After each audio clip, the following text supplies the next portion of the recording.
Yes, tunaendelea na kipindi chetu ndugu mfuatiliaji wa Excel Master TZ. Leo naenda kuonyesha jinsi ya kutumia Sumifs. Yes. Kipindi kilichopita tuliangalia jinsi ya kutumia SUMIF. SUMIF inatumika pale ambapo tuna condition moja. Lakini Sumifs unaitumia pale ambapo na condition zaidi ya moja. Kwa mfano unaweza kuwa na criteria au condition mbili au tatu au zaidi. Hapo ndo utaenda kutumia Sumifs. Na hizo condition zote lazima zimiti vigezo. Yes. Kwa mfano hapa mimi kama unavyoona hapa nina mikoa, nina mazao na nina bei kwa kila kilo. Bei ya zao kwa kila mkoa. Sasa kwa mfano mimi hapa, kwa mfano nina hizi data hizi za mazao na nina kila bei, nina bei ya kila zao kwa hii mikoa tofauti tofauti. Sasa mimi hapa nataka nitafute jumla ya bei, nataka nitafute jumla ya bei ya mazao kwa mkoa wa Dodoma. Jumla ya bei za mazao kwa mkoa wa Dodoma. Yes, kwa nitakachokifanya hapo nitasema ni sawa sawa na if, sasa na sum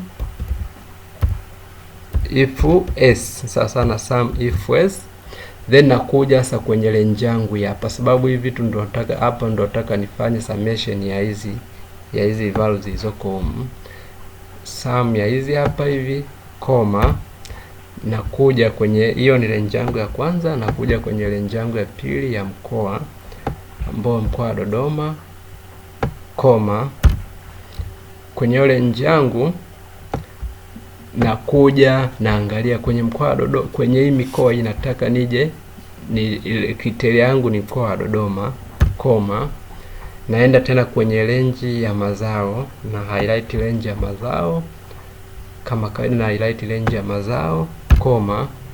Baada ya ku highlight range ya mazao na kuja kwenye mazao na highlight zabibu. Yes, hapa na maana kwamba nataka nitafute bei, jumla ya bei za jumla ya bei za mazao kwa mkoa wa Dodoma. Kwa mfano hapa ninatafuta jumla ya bei za zabibu kwa mkoa wa Dodoma. Baadaye nitatafuta bei ya alizeti, jumla ya bei za alizeti kwa mkoa wa Dodoma. Nitaenda mkoa wa Singida hivyo hivyo. Yes. Kwa baada hapo nishamaliza kuweka form langu, lakini sasa hapa kitakachofanyika hapa ni kufungia tu hiyo form langu ili nikidrag isiweze kuhama. Nitafungia hiyo form langu, hiyo range yangu. Nitafungia hiyo range yangu. Hizo range zangu zote nitazifungia. Yes, nitafungia hizo range zangu kama kawaida. Nitafungia hizo range zangu. Nikishamaliza nitapiga enter. Yes, kwa sasa hapa namaanisha kwamba nimepata jumla ya bei za zabibu kwa mkoa wa Dodoma. Jumla ya bei za zabibu kwa mkoa wa Dodoma. Kwa mfano Dodoma hapa zabibu kuna 1000.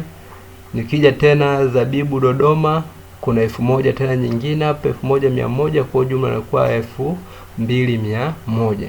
Baada hapo tena kwa mfano kuna zabibu Mbeya, kwa hakuna vitu, hakuna data ambayo tena zina match kwamba Dodoma zabibu, hakuna ambapo zina match. Kwa hiyo hapa ndo jumla yangu ya jumla ya kilo kwa zao la zabibu kwa mkoa wa Dodoma.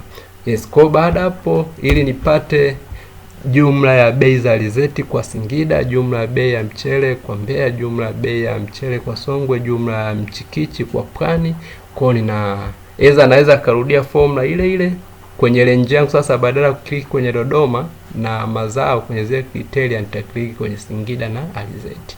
Lakini kwa kufupisha naweza tu nikadragi hapa hivi nipate hiyo formula ije kwenye hizi seli zingine, na drag tu kawaida kama ulivyoona hapo. Ndugu mfuatiliaji wa channel yetu, tafadhali toa comment yako, uliza swali kama hujaelewa kupitia Excel Master TZ utajibiwa, lakini pia subscribe ili uweze kupata mafundisho mengine yanayoendelea. Asante sana kwa kufuatilia na kusikiliza Excel Master TZ.